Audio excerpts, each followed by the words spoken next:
ಇನ್ನು ನಾಗೇಂದ್ರ ಅವರಿಗೆ ನಾವು ಹೋರಾಟವನ್ನ ಮಾಡ್ತಾ ಇದ್ದೇವೆ, ನಾಗೇಂದ್ರ ಅವರ ರಾಜೀನಾಮೆಯನ್ನು ಕೊಡಬೇಕು ಅಂತ. ರಾಜ್ಯ ಸರ್ಕಾರ ಮೊಂಡು ಹಠವನ್ನ ಮಾಡ್ತಾ ಇದೆ.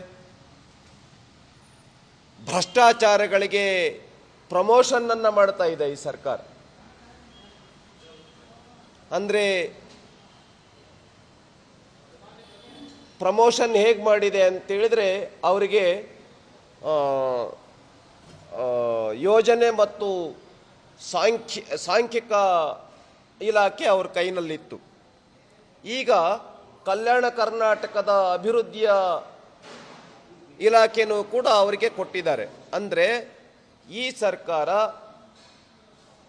ಭ್ರಷ್ಟಾಚಾರಿಗಳಿಗೆ ಪ್ರಮೋಟ್ ಮಾಡ್ತಾ ಇದೆ.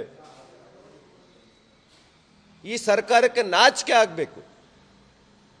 ನಾವು ಒಂದು ಕಡೆ ಇಡೀ ರಾಜ್ಯಾದ್ಯಂತ ಹೋರಾಟವನ್ನು ಮಾಡ್ತಾ ಇದ್ದೀವಿ, ಎಲ್ಲ ಜಿಲ್ಲೆಗಳಲ್ಲಿ ಹೋರಾಟ ಮಾಡ್ತಾ ಇದ್ದೀವಿ. ಎಸ್ ಟಿಗಳ ಹಣವನ್ನು, ಬುಡಕಟ್ಟು ಜನಾಂಗದ ವಿದ್ಯಾರ್ಥಿಗಳ ಹಣವನ್ನು, ಬುಡಕಟ್ಟು ಜನಾಂಗದ ಸಣ್ಣ ಪುಟ್ಟ ವ್ಯಾಪಾರಸ್ಥರಿಗೆ ಏನು ಹಣವನ್ನು ಕೊಡಬೇಕಾಗಿತ್ತು ಅದನ್ನು ಕೊಡದೇನೆ, ಬುಡಕಟ್ಟು ಜನಾಂಗದ ವಾಲ್ಮೀಕಿ ಸಮುದಾಯದ ರೈತರಿಗೆ ಗಂಗಾ ಕಲ್ಯಾಣ ಬೋರ್ವೆಲ್ಗೆ ಹಣವನ್ನು ಕೊಡದೇನೆ,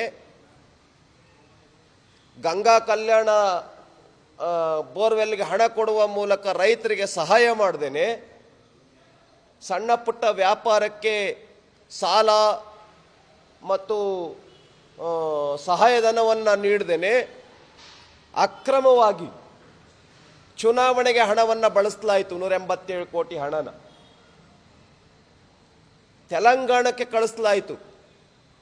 ಬಳ್ಳಾರಿ MP ಚುನಾವಣೆಗೆ ಕಳಿಸಲಾಯಿತು. 600 ಅಕೌಂಟ್ಗಳಿಗೆ, ನಾಗೇಂದ್ರ ಅವರ ಸಂಬಂಧಿಕರಿಗೆ, ನಾಗೇಂದ್ರ ಅವರ ಸ್ನೇಹಿತರಿಗೆ 600 ಅಕೌಂಟ್ಗಳಿಗೆ ಕಳಿಸಲಾಗಿದೆ.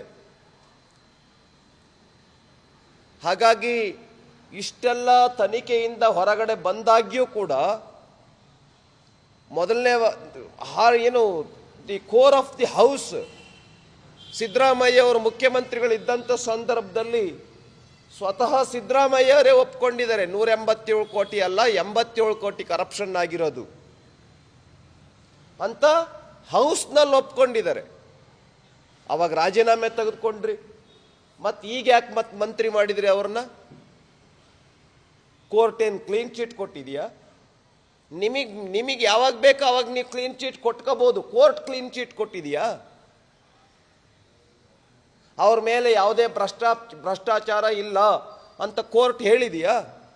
ನೀವು ಯಾವಾಗ ಬೇಕಾದ್ರೂ ನಿರ್ಣಯ ಮಾಡ್ಬೋದು, ನೀವು ಯಾವಾಗ ಬೇಕಾದ್ರೂ ಕ್ಲೀನ್ ಚೀಟ್ ಕೊಟ್ಕೋಬಹುದು. ಆದರೆ ಕೋರ್ಟ್ ಹೇಳಿದೆಯಾ? ಹಾಗಾಗಿ ಈಗೇನು ಪ್ರಮೋಷನ್ ಮಾಡಿದ್ದೀರಾ, ನಿಮಗೆ ಸರ್ಕಾರಕ್ಕೆ ನಾಚಿಕೆ ಆಗಬೇಕು. ಕೂಡಲೇ ನಾಗೇಂದ್ರ ಅವರನ್ನ ಇಮ್ಮಿಡಿಯೇಟ್ ಆಗಿ ವಜಾಗೊಳಿಸಬೇಕು ಅಂತೇಳಿ ನಾವು ಮತ್ತೊಮ್ಮೆ ಆಗ್ರಹ ಪಡಿಸ್ತಾ ಇದ್ದೇವೆ.